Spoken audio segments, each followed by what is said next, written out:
Hello, friends. Hello again. Hey, Lou, how are you? Very good. How are you today? Good, thanks. So today we're not going to be talking about any particular chapter or verse from the Gita, Lou. We're going to be talking about the Atman and us as human beings, as people. And the reason for this is because I have a lot of people who've been questioning me to say, what exactly is the Atman? They have a misconception of the Atman. What is it? Who am I? And stuff like that. So I thought of starting with maybe a story or two, which is always interesting, right? Yes. So Alexander from Greece, his teacher was Aristotle. Now, Alexander went all over the world. He conquered a lot of countries, did a lot of destruction, a lot of, conquering. When This he came is to India, Alexander the Great? well, I didn't call him the Great. Okay. People often don't refer to him as the Great anymore because of a lot of other things that he did, but it's Alexander, yes, same Alexander. All right. That's what I wanted to establish, Yeah. He went to his teacher, Aristotle, and that's a whole other story to see how Aristotle and his teachers were all learned from these scriptures in India. Yeah. And he asked Aristotle, what can I bring you? And Aristotle said, look, you've given me enough gold, enough wealth, enough everything from your conquest. What I would really like is if you go to India and bring me back one of those self-realized human beings. Oh. So they can teach me what I need to know. Interesting. So he says, easy. I'll just go, I'll bring you a dozen back. No problem. So Alexander goes to India, and in history it shows that he went quite a few times and he couldn't penetrate. He was pushed back from India quite a few times. But one time he succeeded. He went in, and he was in the north of India, and he had a camp there. And he sent his general, who was also his biographer, and his general's name was Onesicritus. I'm not saying that right, I'm sure, but Onesicritus wrote in his biography, and you can find this on the internet under Alexander and the Gymnosophists. A gymnosophist is a self-realized person that was completely living off of nature with no wealth, no clothes, nothing, naked in the forest, just having been self-realized, living in bliss of self-realization and teaching other people. So Alexander asked around and said, where can I find these self-realized people? And they said, they're in the forest. They live there. And so he sent Onesicritus to go and find such a person. And they had actually large groups of such people. And they said, who's your teacher? Who's the biggest guy among you? And they said, we have a number of them. And one of them was called Dandi Swami. Dandi means a stick. Dandi is a stick. And Swami is, Swami, Dandi Swami. Right. Dandi Swami the name got distorted in Greece, and they called it Dandamis, Dandamis. So this, on the internet, you can look up Alexander and Dandamis and the conversation between them. So Onesicritus went to Dandamis and with great respect said to him, look, my king offers you a lot of wealth, gold, silver, diamonds, whatever you want, if you would come with us and come back to his teacher, Aristotle. And he said, and if you don't, my king has told me to cut off your head. Oh, okay. And Dandamis didn't even get up from the bed of leaves on which he was lying, and with a laugh said to him, I have no use for your gold or silver. I would only worry about where to hide it, and it would buy me nothing because I have everything I want over here. I'm more happy than all the happiness in the world put together. And as far as cutting off my head, he says, my body is just a body. You cut off my head, I'll come back to life in another body. So this is the basic concept of the Atman and bodies that Dandamis basically said. And I could go on with this story, but I think the point that I'm trying to make is what Dandamis said, is that the body is just basically clothes. You say, I'm going to rip off your clothes. You say, go ahead. I'll just put on another set of clothes. You can't hurt me if you take off my clothes. Right. That we should go through life as if we're actors on a stage. An actor on a stage says, the producer director tells him, you're bankrupt and you've got fatal disease, and by the end of this act you're going to be dead, and then you're no longer going to be in this play. And the actor says, okay, I'll act that. Oh, I'm bankrupt, I'm crying, but really he doesn't feel it because he knows that he's going to get a paycheck at the end of this play. Yep.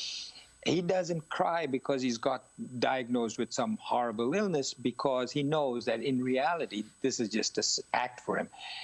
If we could, like Dandamis, and like these actors, realize that on this earth, while we're living, this body is just going through this. Whatever happens, nothing is going to affect us in perpetuity. Right? All the money we make, we can't take it with us to the next life. All the disease that ruins us doesn't touch us once we go to the next life. That is the key part. But like I said in our last session, this is session 21. In last session 20, we talked about what people have asked is to say, where does the Atman live within us? What does it look like? Is it like a wisp of smoke? Is it like a pool of water? Is it force? Same question can be asked about energy, about electricity. Right. What does it look like? When it comes through a bulb, it shines like a bulb, a white bulb, a blue bulb, a red bulb. Right. When it comes to a fan, the fan starts moving. Similarly, the Atman takes on the form that it chooses to take on. Now, we may say that we give it. We don't give it. The Atman actually chooses it based on what its vasanas are, what the person's vasanas are. Right. So you choose which family you're getting born to. You choose what vehicle, what your clothes are going to look like, what your body's going to be looking like. So you choose, the Atman chooses it, and based on a choice of man versus woman, you come as that person. So now the Atman has taken that role. But in the Taittiriya Upanishad, there are many Upanishads. Last time we talked about Katha Upanishad. Yes. In the Taittiriya Upanishad, there's a verse that says, the knower of Brahman attains the highest. And the Upanishads are very succinct, very small, very short. They just say that. That's all you're supposed to know. Then you decide what that means. So what this knower of Brahman attains the highest means, it says you don't have to go anywhere. You have to just know. It's not a journey in space or to a place or time. You don't have to go anywhere. You don't have to do anything. You don't have to go on pilgrimages or go to churches. Right. Spiritual ignorance is to us who or what we are. That's it. We're ignorant of that. When you get that knowledge, you attain the highest. So the question is, where is the Atman? How do we get to know Atman or the Brahman? In the Upanishads, it says the Atman is hidden in the sacred space of the secret cave. So you say, whoa, I'm a doctor. I know anatomy. I'm going to look, where is the secret cave? Where's the sacred space? Yeah. So you say, okay, it has to be hidden in the body. And when you're looking for something, right? If I say to you, or you say to me, I want to go to such and such a place. And I say, oh, you just go to the post office, and if you go 2 blocks right from there, that's where it is.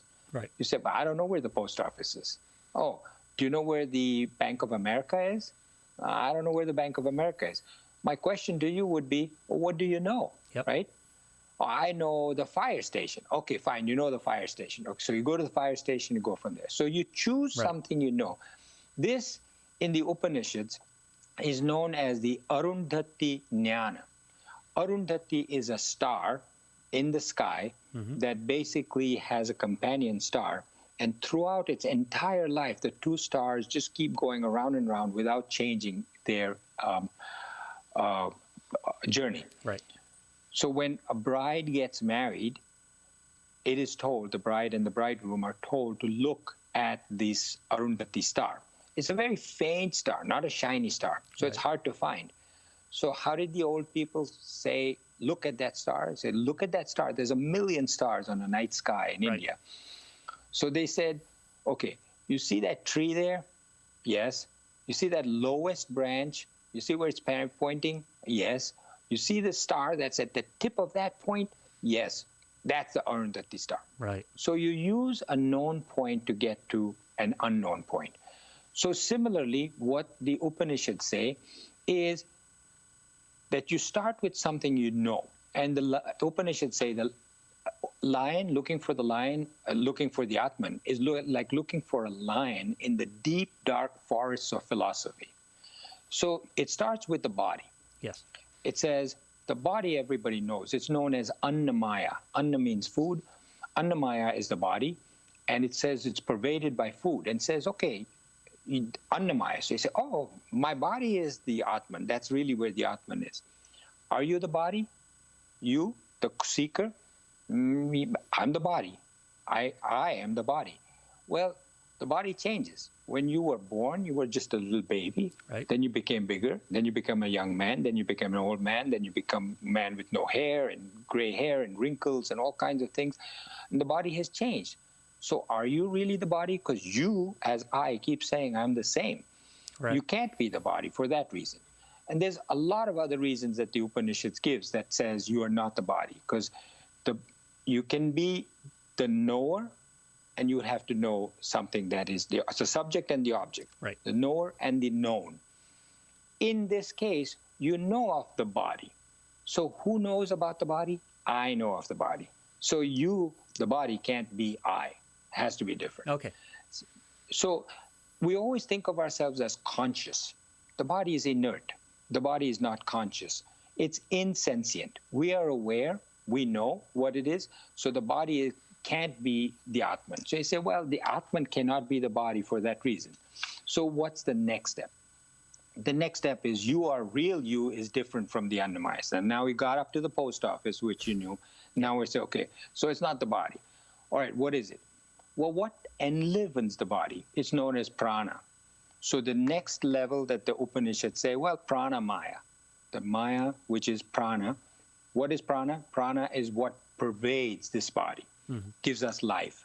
Pranamaya, control of the life forces, breathing, thinking, the mind, emotions, all of that comes from the life force. You say, oh, that's the Atman. Okay, fine. Yeah. You are aware of the prana.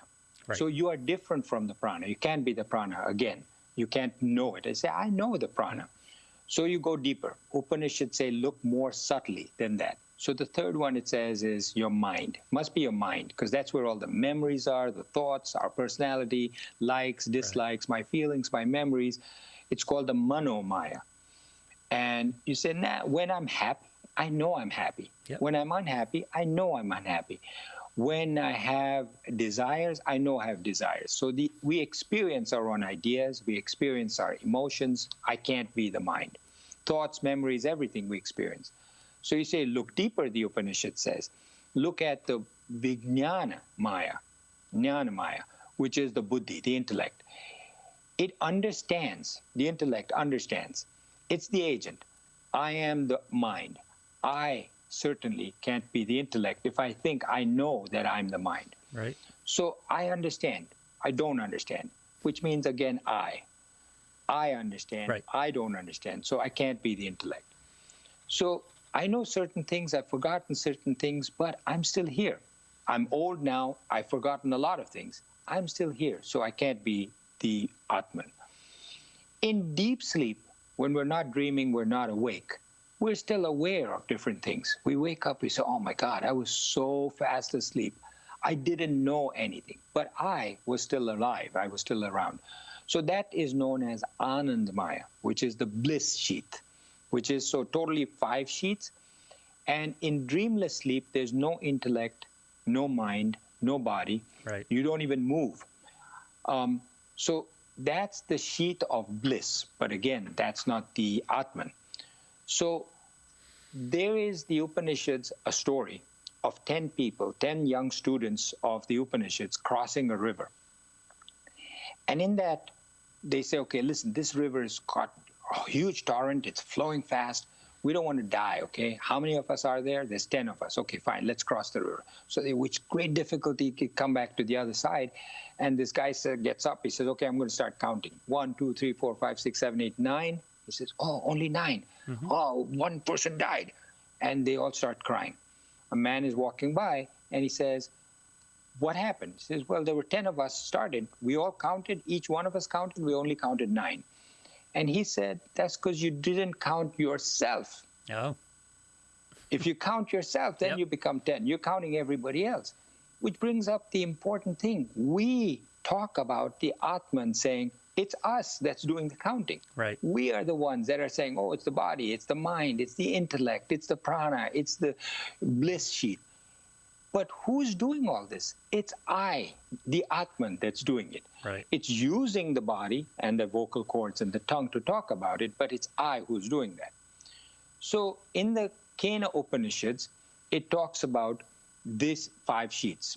We are the experiencer. Where we look for Brahman or God, it's not an object. It's not an object because it's us that's doing it. Mm-hmm. The field of knowledge is divided into the known and the unknown.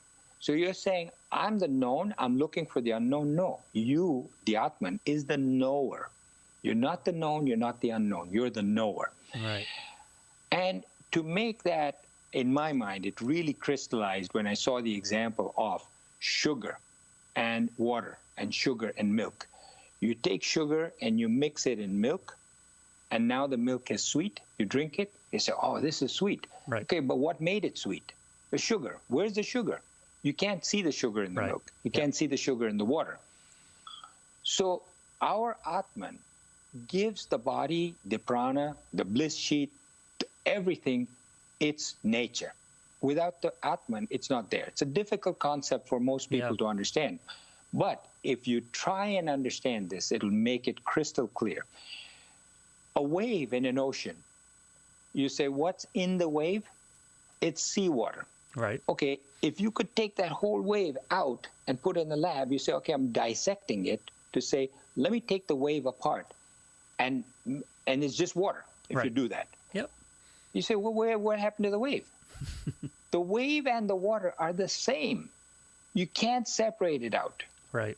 That's a very important concept to get across. The wave and the water are the same. The water, the sugar and the water are the same.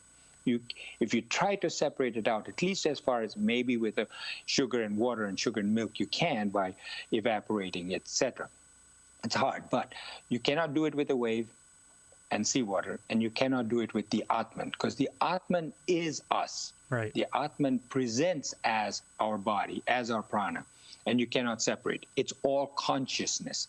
It's like taking a table and saying, which is the wood and which is the table. Right. I want to separate the table and the wood. The wood is the table, so you can't separate it out. Have I confused everybody too much, Lou? No, it's just what I'm thinking of is in my workings in other modalities with this is it's called the observer position. And you say, I'm fearful or I'm angry. Who's observing that you're fearful or angry? That's where you're trying to get. You're trying to get to that place. You know, that's not you. Your anger isn't you. You aren't angry. You're observing that you're feeling anger. Yeah, and that's why in Sanskrit, it's the Atman is called the Sakshi. Sakshi means witness. Yes. It says you are, like you said, observer.